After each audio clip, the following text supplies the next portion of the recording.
it, boys. Yes. Yeah, that song is so fire, bro. I know this feels kind of random. I haven't been doing tutorials lately. I haven't been posting my proper content lately. You know, I've been doing client work, been doing some, cool stuff. Been doing a lot of cool things in general, bro. Worked on the Polo G project. Worked on this for Sophie Powers. Created an animation for Genshin Impact ad video. Worked on a campaign for Overwatch, ad video through a creator known as Jake CJ. Has been a really cool guy I've been working with for the past couple of months. So, but anyways, that was just a quick catch up. Yeah, so there was this, trending effect by this guy, Christy O'Rein, and he had this stuff where he had the iPhone notification popping in, and the iPhone just started blowing up, boom, and then you have comments coming like type of vibe, and so that actually really blew up, and I was like, oh well, let me just try and make this. And yeah, next thing I know, I would spend the next week moving back and forth with Blender, different versions of Blender, After Effects, just trying to pull on the effects, and I eventually did it. This was my result.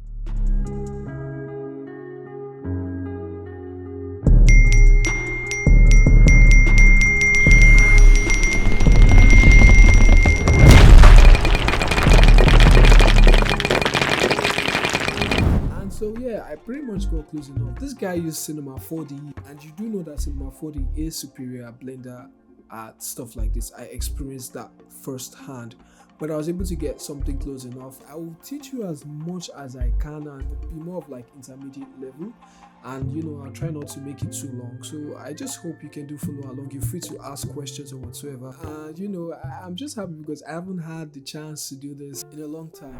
Once again, my name is Olamide Ilemade. I'm a video editor, visual effects artist, and 3D artist from Nigeria. Let's get straight into the video. Yeah, so I'm in Adobe After Effects. Sorry for the background noises, man. I'm in Nigeria. So in order to pull this off, you're going to need Adobe After Effects, Blender, and for Blender, you're going to need 3 add-ons. The third one isn't necessary, but namely AE to Blend, Cloth FX, and Blender Kits. So let's just go straight to the point. I'll try to make a quick sped up version of the process. Then you, as an intermediate or with your intermediate level of understanding of Blender, would then know how to fill in the gaps or improve in certain areas based off what I'm doing. I'm just going to show you the rough work. So, okay, so I like to keep my things organized. So I'm just quick folders, clips, right? Of course, to import, you could just press Ctrl I. Just make sure you have your video recorded or whatsoever. Ctrl I, go to where the video is located and import it. Usually for my comp, for something like this, I'm going to use a vertical comp. So 1080 by 1920 first, then set the frame rate to 30. I usually prefer to use 30. Then I don't know the duration based on how long you want the video to be. I'm just going to make it like 15 and then adjust it from there based on the length of the clip. It should fit in directly. Hit the layer of the video, press O to go to the end of the video, then press N to set the work area to be at the point where the cursor is, which is currently at the end of the video. Then right click on the work area and trim comp to work area, and now your video is trimmed to match your composition. Basically, it's just a video of me, filming my table setup, and then I put this sachet of this drink here, and so I just have my camera punching in. And at the point where I want the phone display to blow up, I push back and just let the camera linger. So to begin, and if you're wondering why am I putting this here, is to get reference of where my phone will be and help me get better track points since I know my phone is going to be here. As you can see, my phone's table is smooth, so there ain't a lot of tracking points, and this is to help with that. And I'll just basically put my phone on top of it. So now the next step is to just once you have your clip and it's ready, right click, go to track and stabilize track camera, right? Make sure you set it to detailed analysis. And so my camera is tracked and you can see this as it is here, right? So just going to highlight this. I'm going to set ground origin and play, right click, create solid and camera, right? and you can see right there it follows my camera movement. I have my 3D camera, so this is where Blender comes in. I'm going to open Blender now. So you're going to make sure that I'm going to delete all of this. You're going to want to make sure that you have the AE to blend add-on, which is this. Okay, so just get it, then install it. Go to preferences, or look for how to install add-ons, install, look for the file you downloaded for it and install it, and it should show up here.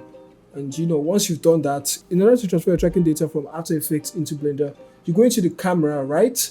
Press U to bring up the keyframes. You see all the keyframes for the position and orientation. You select the position, shift, click the orientation, Control C, go into Blender, click Create Camera, and you should have your camera in the scene. Okay, once you've done that, you go back into After Effects, and then you select the solid, right? And go into Transform and select the first 4, 1, 2, 3, 4, Control C, go into Blender and select Create Plane. And now if you hit this button to go into your camera view, it should have a similar track to your scene. Now you need to make sure, first of all, right, once you've done all of that, you need to do a couple of things. Just follow what I do, right? For your camera, select your camera. Okay, before we do the camera part, you're going to go into the scene, the rendering settings, which is the scene, right? I'm going to go into the formats whatsoever, which is this second one, 1, 2, 3, the third one, and you change the frame rate to 30 to be the same with your clip. Change the X to 1080, change the Y to 1920, right? And once you've done that, go to the frame start should be the same, like the frame length should be the same as your video in After Effects. So this starts from frame 0 but ends on frame 405, as you can see here. By default, Blender starts from frame 1, so we're going to set 1, I'm going to set this to 406, which means it should be 405 frames. So if I should press 1 plus 405, you have 406. You're going to select your camera transform and control click your plane transform, right? So you make sure that the plane transform is the second thing you select. Then you press Control P and parent to object. Okay, just in case you're confused in the process of me moving from After Effects to Blender, I'm moving my tracking data. I'm going to link a tutorial that explains this to you better. It's pretty short and it explains in detail what I'm doing. So you're going to go into your camera, select that, go into the camera settings. I'm going to go into After Effects, close all this, then double click the camera tracker, copy the focal length, right? Go back into Blender and then paste that focal length, then divide it by 1.77777777778, something like that. And yeah, so if you go into your camera now, you notice that it's acting very similar to your After Effects scene based on the size of the plane. Go into After Effects and just turn these ones off, then render out the image, the background video, right? Just render that out into somewhere, maybe as MP4 format, as an image format, as MOV, doesn't matter. Once you've rendered it out, make sure the frame rate is the same, 30 FPS, and the resolution is the same. Go to the camera settings and turn on background images, add image, then movie clip and open it, and go to where you've exported this clip to and select it. I have selected it, as you can see, and it's just basically have the video in the background, and you can set the opacity as you want it. And if you should move this back and forth, you'll notice that it's the same in what is in After Effects. So now we have our tracking data. Another thing that helps is basically, I just call this folder track, right? I just create a cube to help me understand the scale of the scene. So we parented this camera track to the plane transform earlier. So you're going to select the plane transform and basically just going to scale it down till you feel like, oh, the cube matches your scene better. I'm going to turn this plane off, right? Just scale it down till you feel this matches your scene better. Okay, I'm going to turn that off and also turn this off. I don't want it to show in my viewport as well. Then I'm going to create I'm going to call this iPhone, and I'm just going to look for an iPhone model. I'm going to come out my scene. So now for the iPhone scene, in order to get a model, you can use sketchfab.com, download an iPhone model, or in my case, I used Blender Kit. So just go to Google, search download Blender Kit, and install the add-on like you normally install an add-on. And you should have this here. Make sure it's on the first one, which is for 3D models, and just search for the iPhone. Oh my god, iPhone, maybe I just say iPhone 13, I don't know, bro. And just add an iPhone model. It really doesn't matter, honestly. So now, before we start, before you get to the point where you're going to put a phone in a scene, or I need to, show you something, okay? Because I'm not going to make this video something where I'll show you every single step, along the way. As you can see how long the video is already stretched to. So if I do that, this is going to be a very long video, and I simply do not have the time or energy, and I have just so much to do. So I'm just going to show you the basic ideas and then explain how I approached different things, and with your creativity and your understanding of Blender, you should be able to take it up from there and know how to get the end results. First of all, we're going to go into this, right? So let me turn off my track, right? We're going to call this just sim test, right? Okay, so I want to show you something. If I create a cube, right? Good, just a Z. So this is our cube, and we are going to press tab to enter edit mode. We're going to subdivide it maybe 15 times, okay? Subdivided that guy.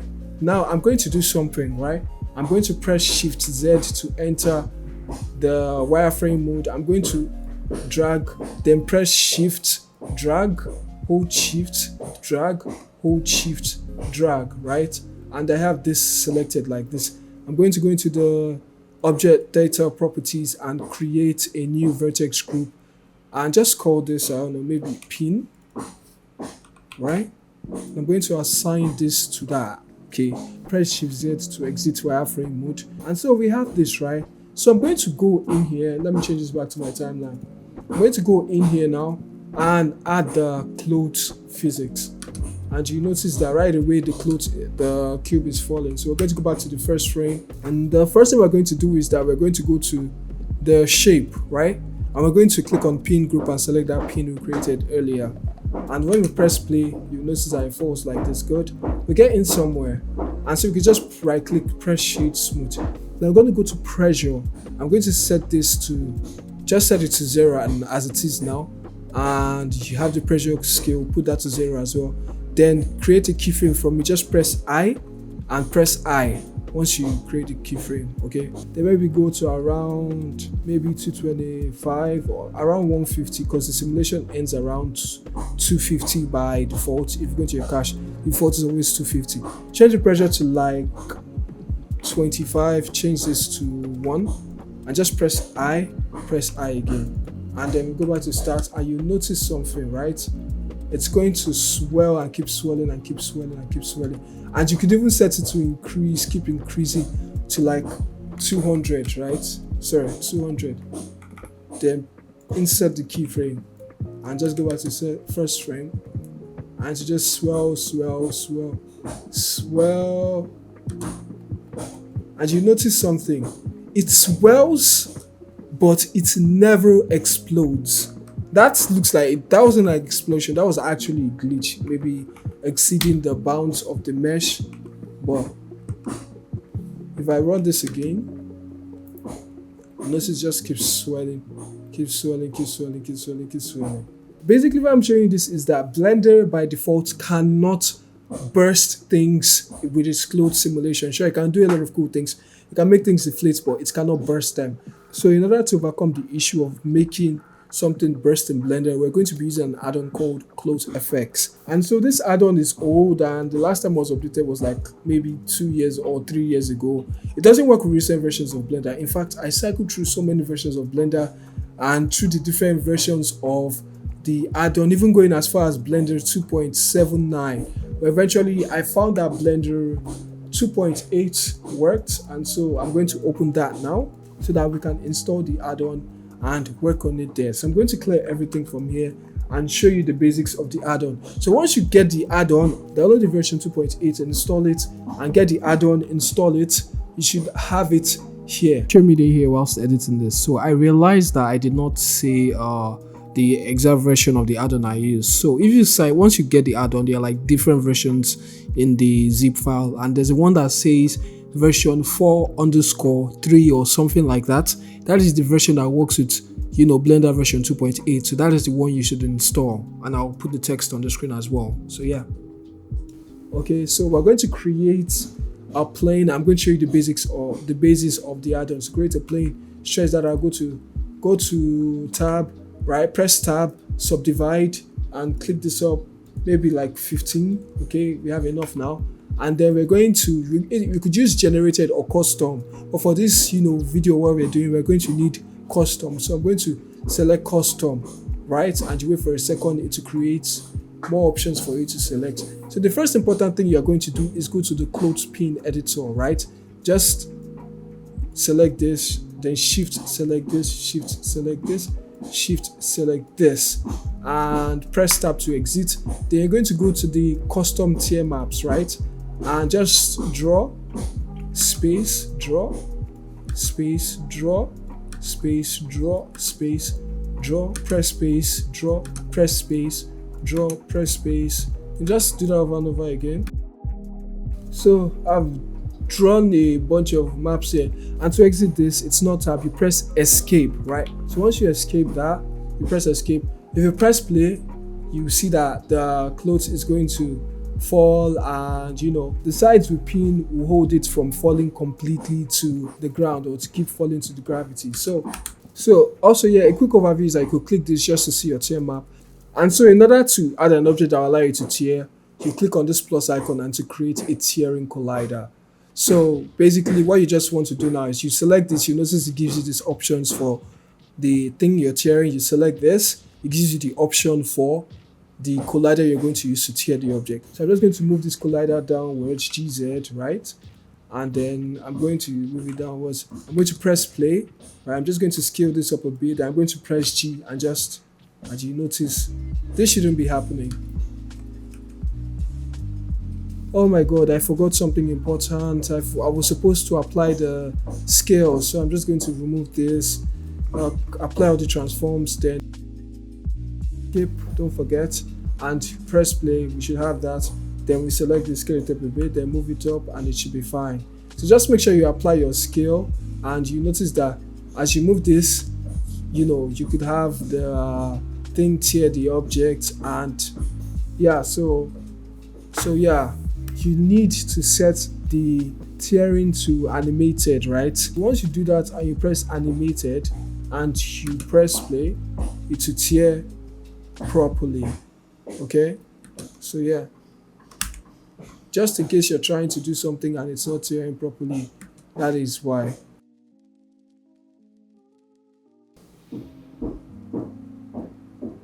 Yeah, so basically that's it.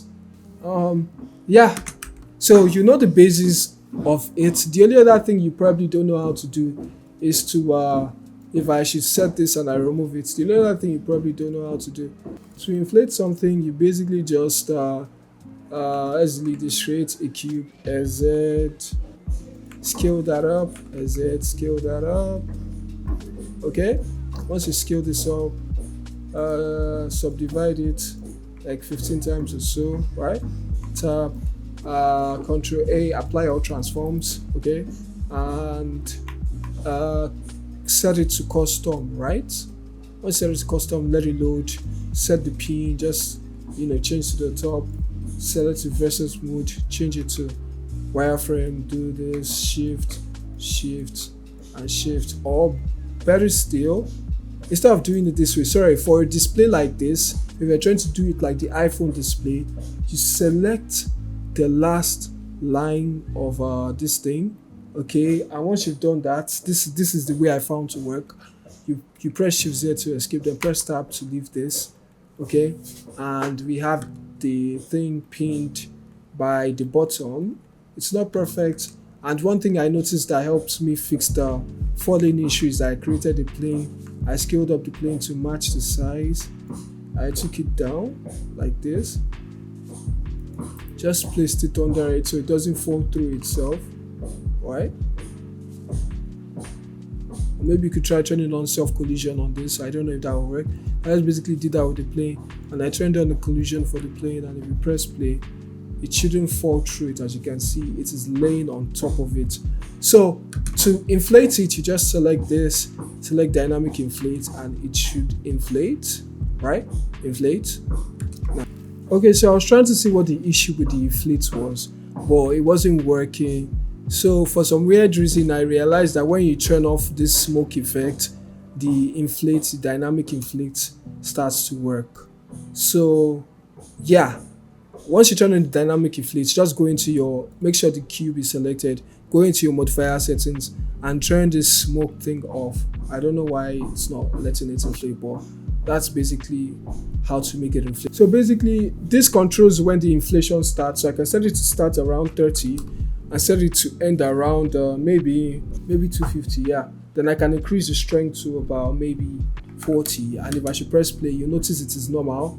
Then it starts to inflate from around 30 and it just keeps going. I don't know, it's glitching, but basically yeah, it should be stronger than this. Oh yeah, now it's inflated. Yeah, so basically it might not look perfect now, but if you are familiar with Blender simulations, it's basically just changing settings and experimenting till you get a result that works well. So let's say your scene is long, maybe 400 frames or whatsoever, you know, this is like 400 or whatsoever, and you are using some of these effects. Now I realized that there was a point I was doing something, and if an effect wasn't going beyond the 250 range, even though I would increase it from here to 400, after to bring this up you hit animated and it should come up. And if you notice that after, just in case you run into an issue like that, good. In summary, just in case you run into an issue whereby you increase the length here and it is not responding properly on, you know, other aspects of the add-on, maybe certain effects are not responding the way it should respond, just make sure you go into the physics property settings, right? And let's turn off the clothes. You check it for here as well. The dynamic paint is something that's helping this thing work. So make sure that this end is the same as the dynamic paint and anything else that you're working with in your scene. And the same with the clothes. You can always cross-check in the clothes that it is setting it appropriately. That's just a tip I thought I should mention, just in case you run into issues whereby your simulation is not continuing to the actual point of where you need it to, you know, work. And yeah, so that is the basics of using the float FX to inflate and burst something. So I'm now going to move forward to breaking down my video scene and my 3D scene, so you could then apply that to your video.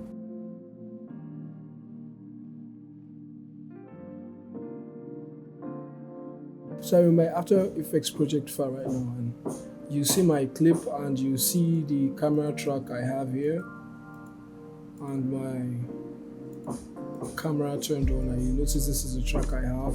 And if I go into Blender and I turn off most of these things, you'll notice that it's the same thing. So obviously after the whole tracking thing and sorting it out, you need to get an iPhone model using Blender Kit or Sketchfab. Just make sure that whatever model you get, right, you have full control of the display, you know, like the screen. You can turn it off whenever you want to, move it how you want, move the body and remove the back. And you can just do this by separating the vertices, you know, highlighting. You could highlight, I can select this now, I can maybe highlight only this, right? Just press P, separate by selection, and then press tab, and you notice that this is now a separate object on its own. And you go back to the way it was before, unlike before when it was joined with this. So just use manipulation, separate the different parts or whatsoever.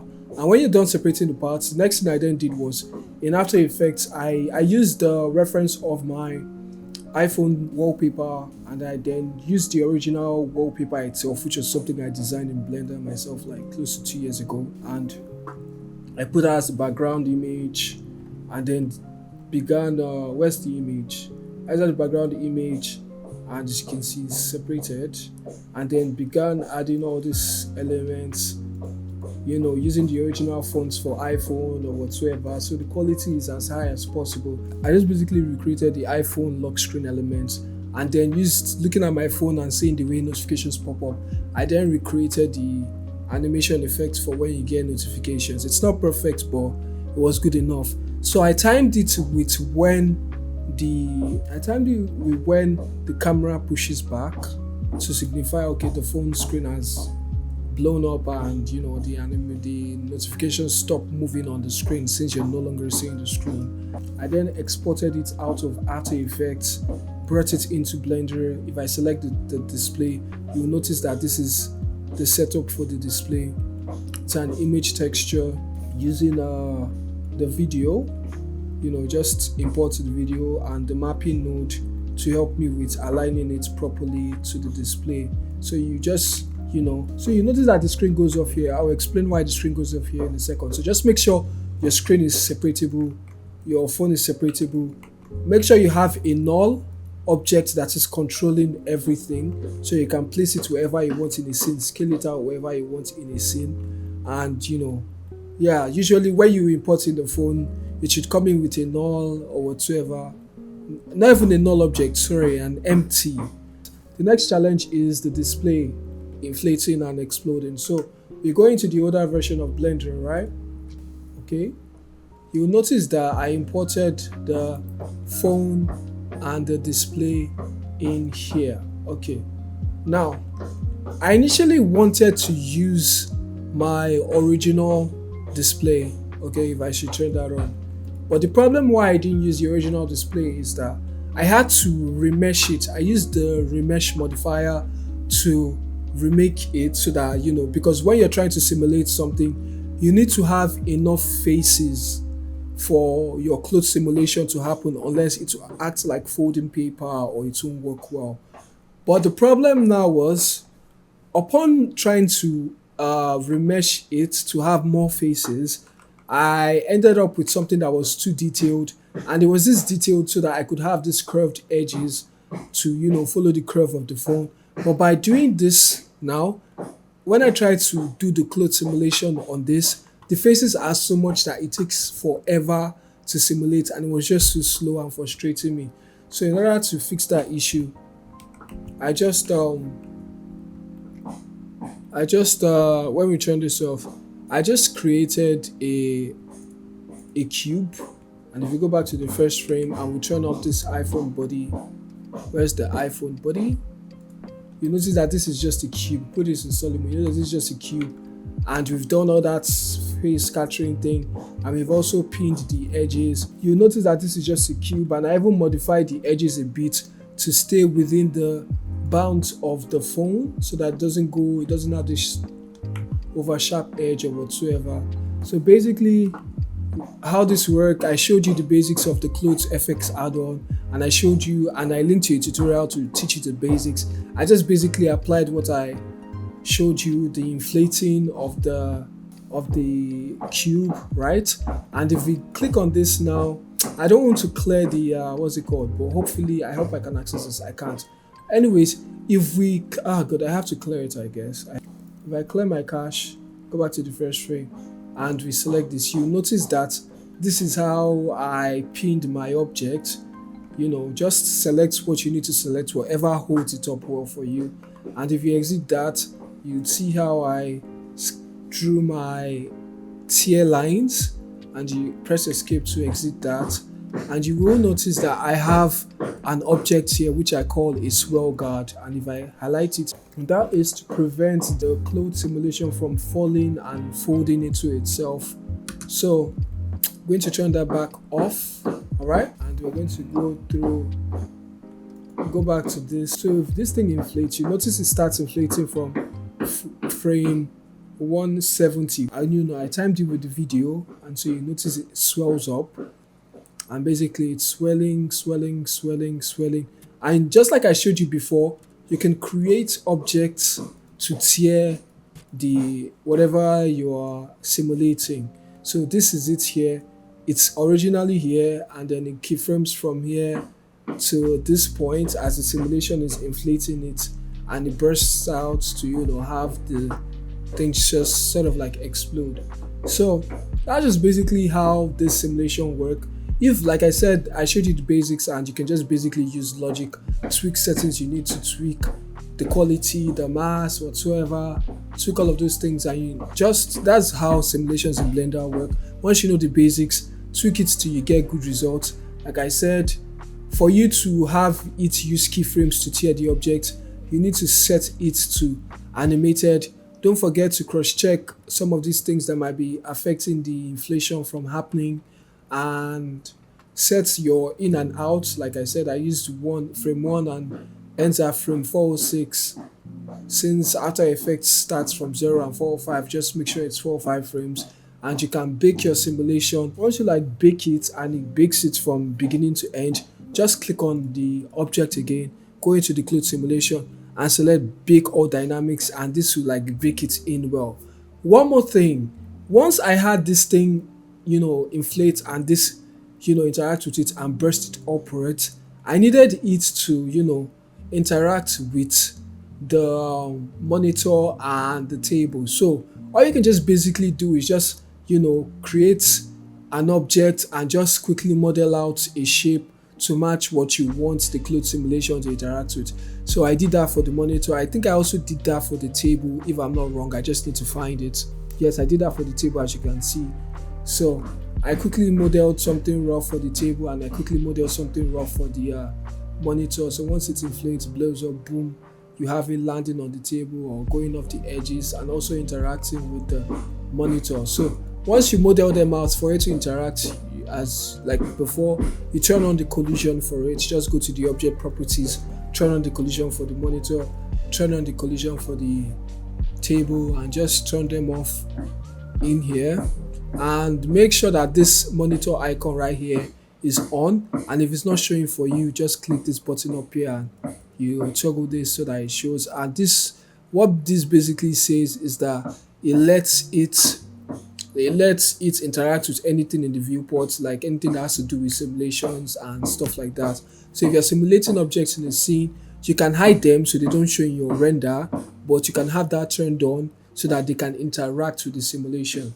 And so once you have a result you want from Blender 2.8, you just select it and you export the bake and save whatever you want to save it as, and I need to save as an Alembic format. And all you just have to do is bring it into your original version of Blender. And if you're probably wondering how I had my image and my camera and my track in that older version of Blender, I just duplicated my original project file and I made the copy. I renamed it to the same name as the project file. I just added 2.8 to it, and then I opened that copy that I made in the Blender 2.8 version, because you should not be using the projects that you started in version 3.5 in version 2.8, as when you try to take it to version 3.5, you're going to have texture issues, since they are very different in terms of how they are set up and their nodes are different. So just make a copy of the original project file with your track and your phone, and then open it in the older version of Blender. Then all you need to do from that older version of Blender is export it to this version or to the newer version of Blender where you're going to finish it off. So as you can see now, I have this here, the original display. I'm going to turn that off, and I'm going to show you the stuff containing the display, the one that bursts. So I'm going to go here and you see it's right here. So it starts from frame 170. So because like I said, the shape is square, it's not the original shape for the display, which is curved. As you can see, it is curved around the edges. So what I did was that I keyframed the visibility in the viewport. So at around frame 181, it's still showing. You can see, just press I and I on it and it will add keyframes for me. For a press I, so add keyframe, move one frame and turn it off, then press I and press I. So you turn it off by doing this, right? Then once you do that, just press I on it. I got, sorry. Oh god, you can't do it for this thing. So just press I, and that will work once you turn it off. So I just basically keyframed it. Okay, as this one goes out, keyframes out, the swelling one keyframes in.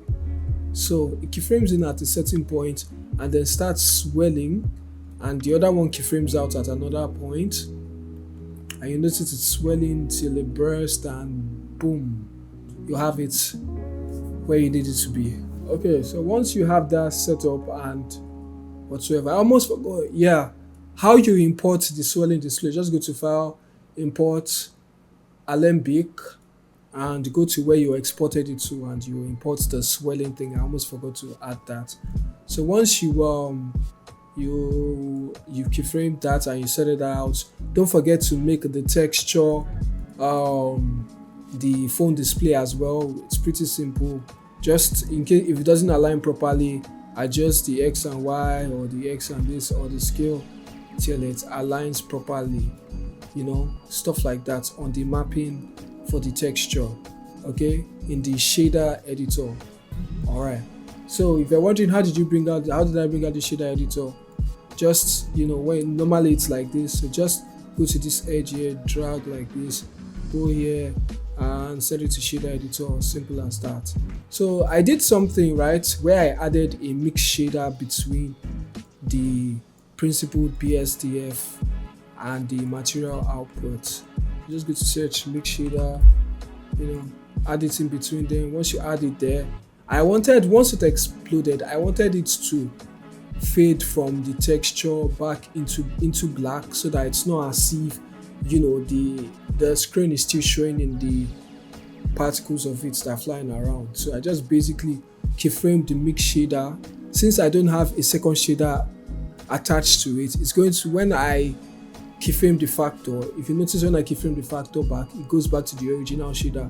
When I keyframe before that, it goes to black because there isn't a second shader. So I just basically keyframed it like, oh, once it explodes, boom, keyframe from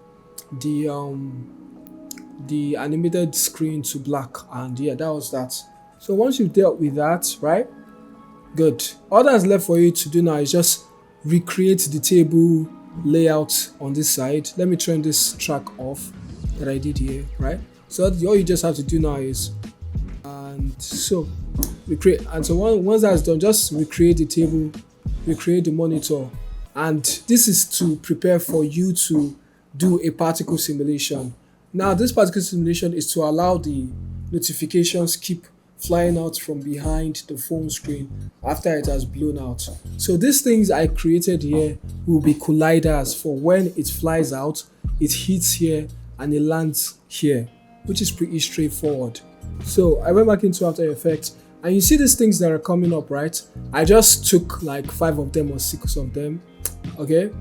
I created a new composition, called it notification particle textures, right? I resized it to match the size that would work for it, make sure it was clear enough though. And I just basically took the designs from here, or the layouts from here that I created here, and just, you know, created different versions of them. You see there are different text, different notifications. Then I exported it out in PNG textures with transparent backgrounds. Make sure you use PNG format so you have a transparent background. Yeah.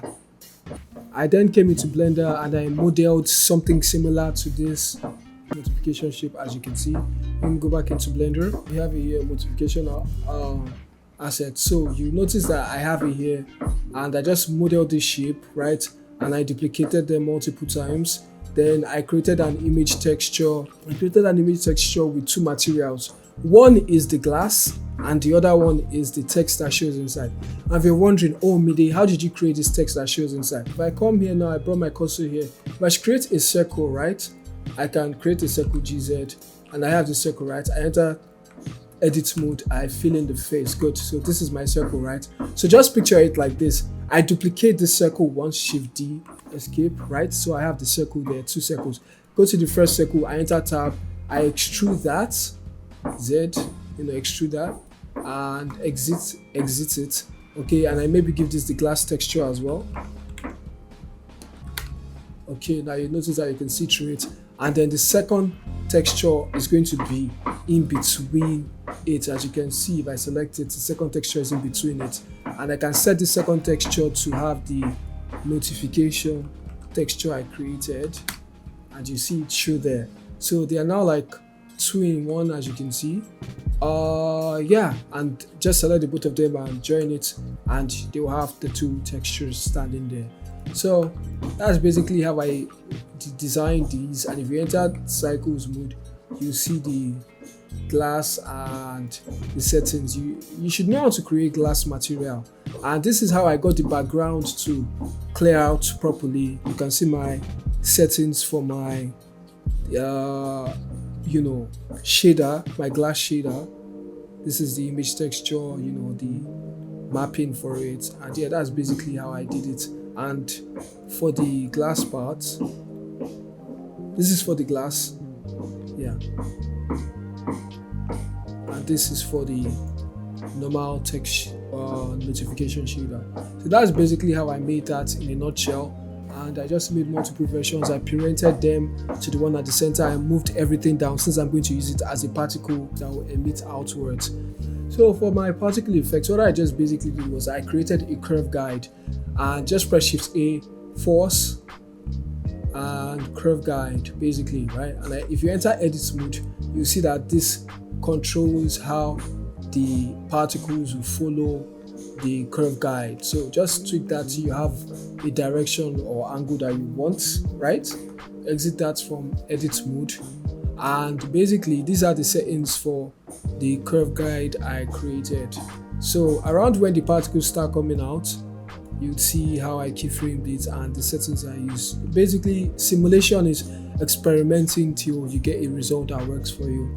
So it doesn't really have to be exactly how you do it. So that's basically what I did for the settings for my curve guide. And once I had that set up, all I then did was create a plane, right?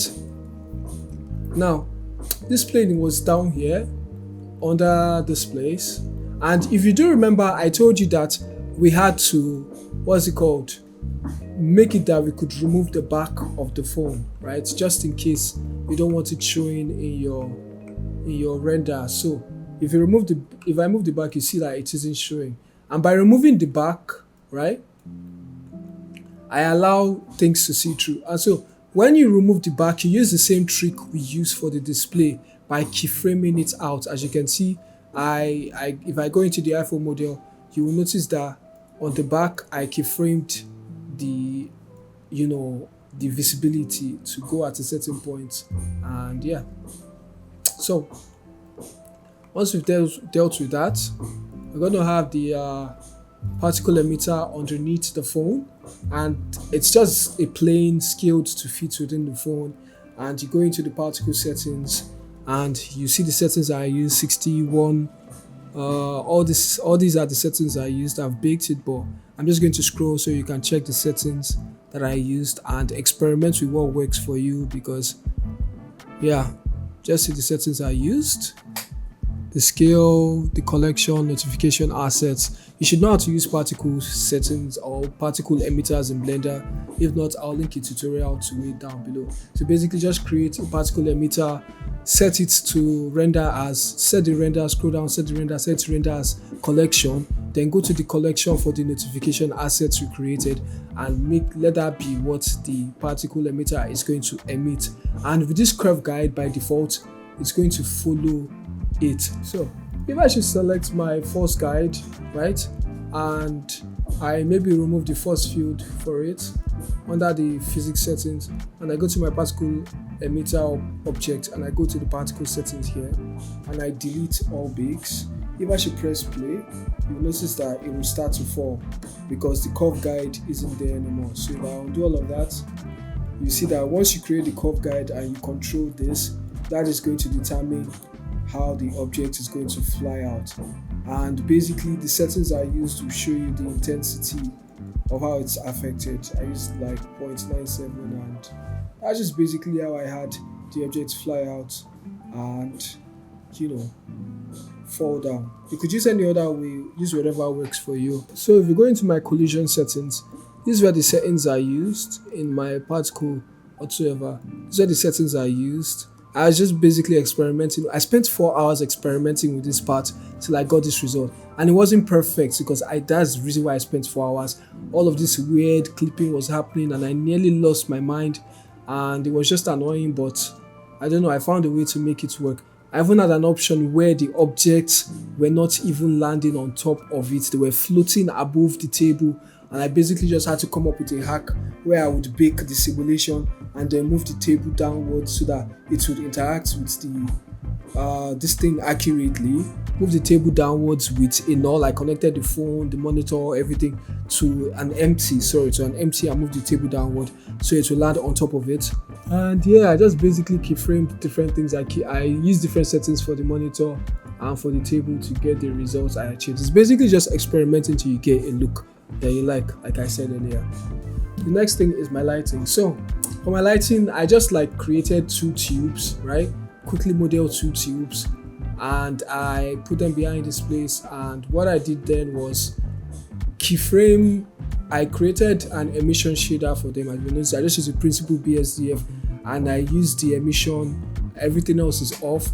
I basically just keyframed it to go from orange to blue back to orange and match the timing of the original video. If I should turn off the table, you notice that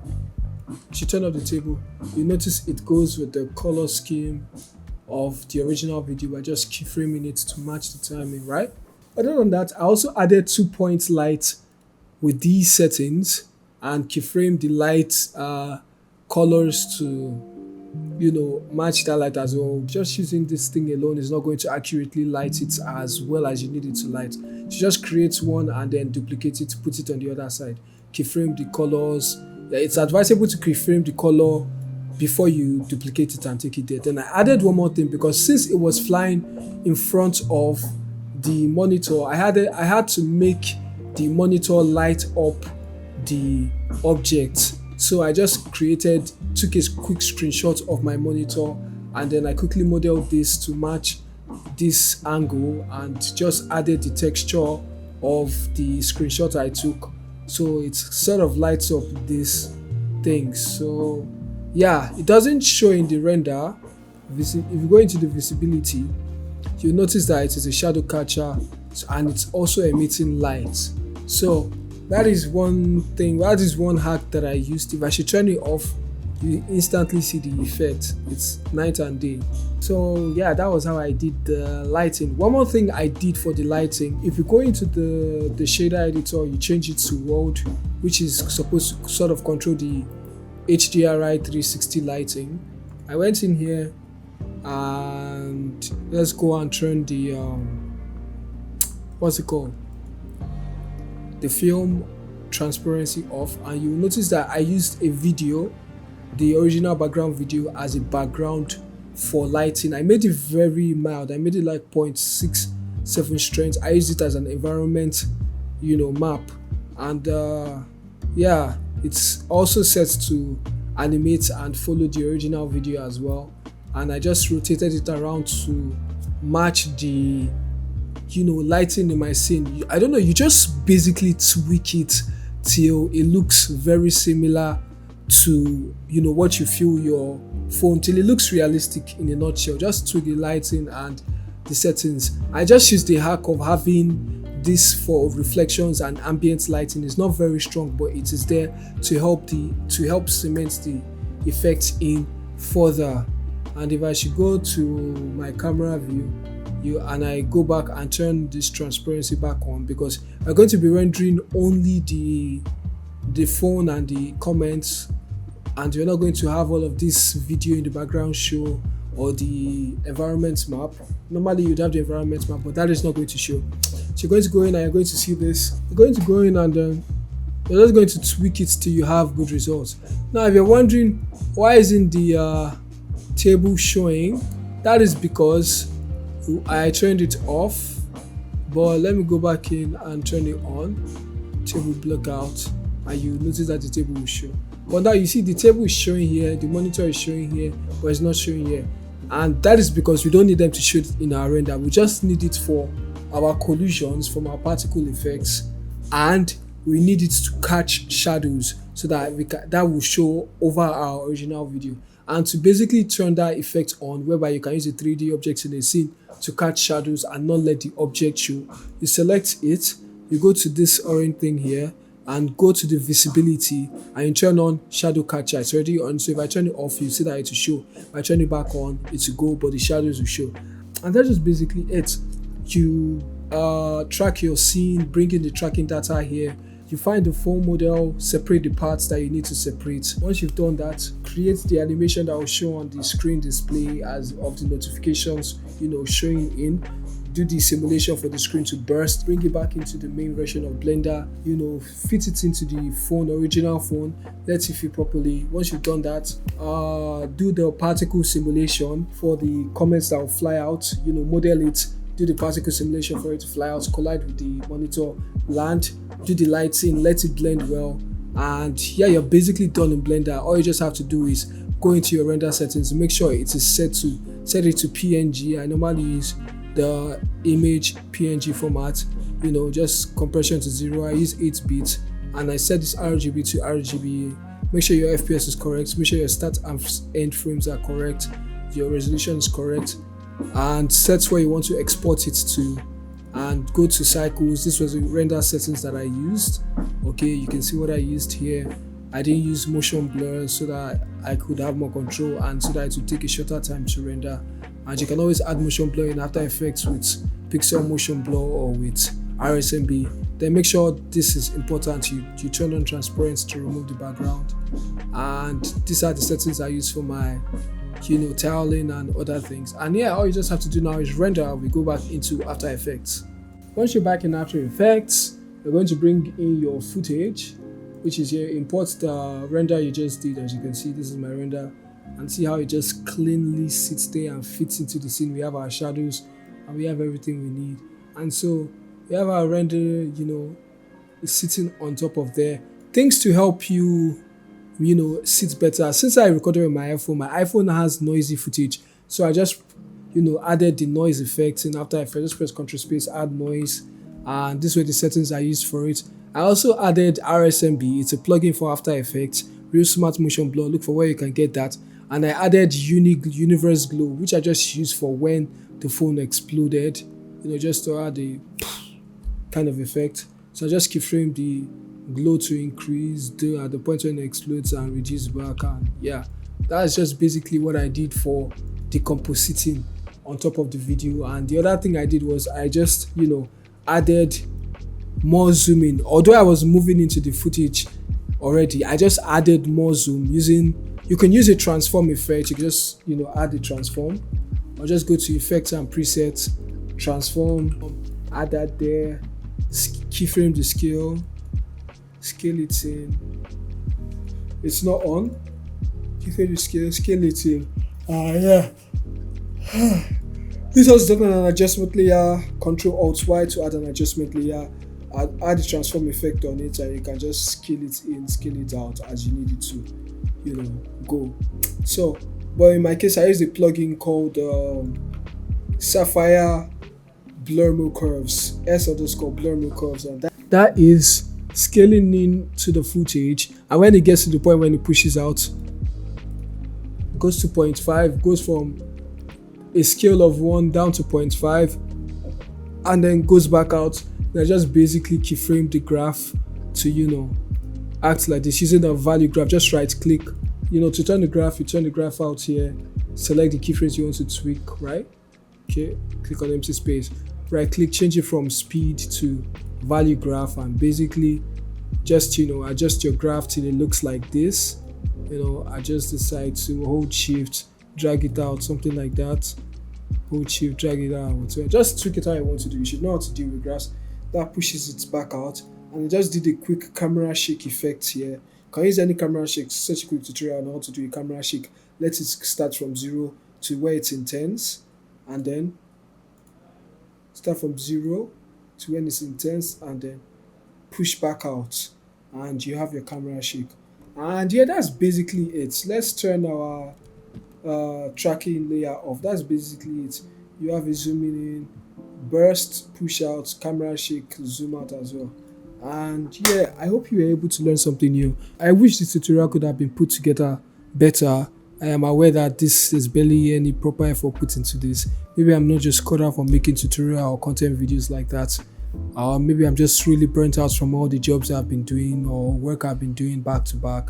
But I hope this was able to help you kind of achieve this effect if you're trying to recreate it. I don't know when my next upload might be, but if you found this useful or you think that I might be able to provide you with content that you might find useful or interesting in the future, do leave a like and subscribe and share it with someone that you know might want to learn how to do this. Thanks for watching. See you whenever the time calls for it, and I hope it's for a good cause. I really do hope what I'm aiming for, I'm able to achieve it. Peace. One love.